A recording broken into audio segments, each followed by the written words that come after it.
अस्सलाम वालेकुम student, this is M खटक। आज हमारे पास है problem chapter number electronics, new chapter start हुआ आज। चैप्टर नंबर 18 है हमारे पास सेकंड ईयर का। तो प्रॉब्लम नंबर 18.1 है हमारे पास पहला।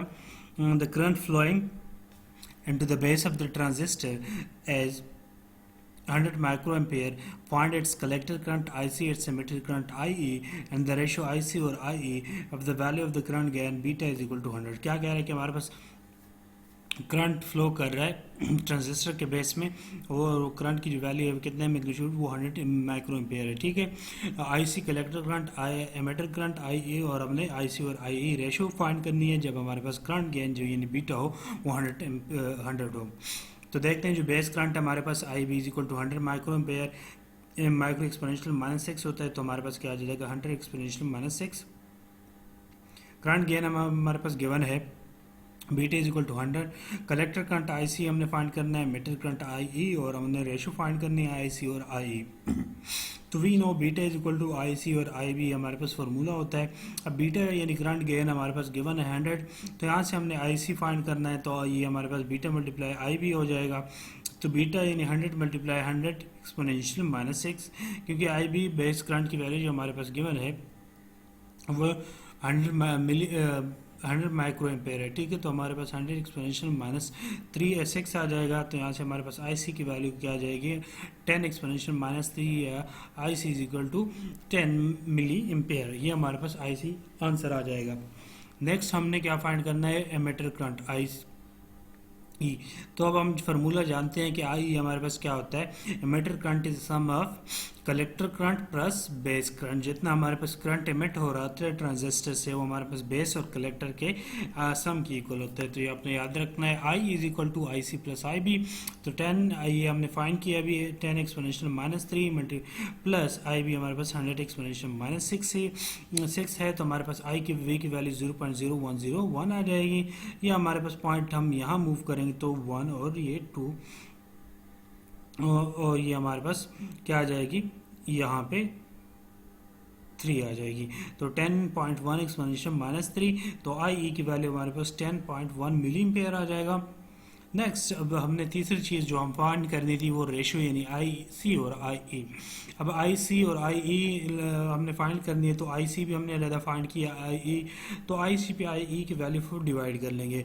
तो आई सी की वैल्यू हमारे पास 10 एक्सपोनेंशियल -3 थी, और ये आई ई की वैल्यू 10.1 एक्सपोनेंशियल -3 है। तो ये हम डिवाइड करेंगे, तो यहाँ से हमारे पास क्या आ जाएगा, आई सी और आई ई 0.99, ये हमारे पास आंसर आ जाएगा। ये यूनिट है, सॉरी ये रेशो है, तो इसका कोई यूनिट नहीं होगा। अब नेक्स्ट प्रॉब्लम हम देखते हैं। तो नेक्स्ट प्रॉब्लम हमारे पास है 18.2। फिगर हमारे पास गिवन है, कह रहा है figure show transistor which operates a relay as the switch S is closed. The relay is energized by a current of 10 milliampere. Calculate the value of RB which will just make the relay operate. The current gain beta of the transistor is 200 when the transistor conducts as VBE can be assumed to be 0.6 volt. ये हमारे पास figure given है, इसमें हमारे पास relay ये given है, switch given है, transistor है, ये VCC की वैल्यू 9 और हमारे पास 9V है, ये RB की वैल्यू हमने फाइंड करनी है, और जो करंट फ्लो कर रहा है जो इस रिले के ऑपरेट करेगा वो 10 मिली एम्पियर है। बीटा गेन हमारे पास गिवन है 200। तो अब हमने, और VB की हमारे पास जो वैल्यू है वो क्या है, हमारे पास 0.6 वॉट है। तो देखते हैं हमारे पास, इसको सॉल्व करते हैं। तो हमारे पास क्या है, collector current I C is equal to 100 milliampere है। इसमें फिगर में ये बेस है, हमारे पास कलेक्टर है, और ये हमारे पास इमिटर है, ग्राउंडेड हुआ है। ठीक है। करंट गेन हमारे पास बीटा 200 है। बेस इमिटर वोल्टेज जो हमारे पास VBE है वो हमारे पास 0.6 वोल्ट है। अब नेक्स्ट हमारे पास क्या है, collector voltage, common collector voltage हमारे पास क्या है, कॉमन कलेक्टर वोल्टेज हमारे पास VCC से हम रिप्रेजेंट करते हैं, जो कि हमारे पास है 9 वोल्ट।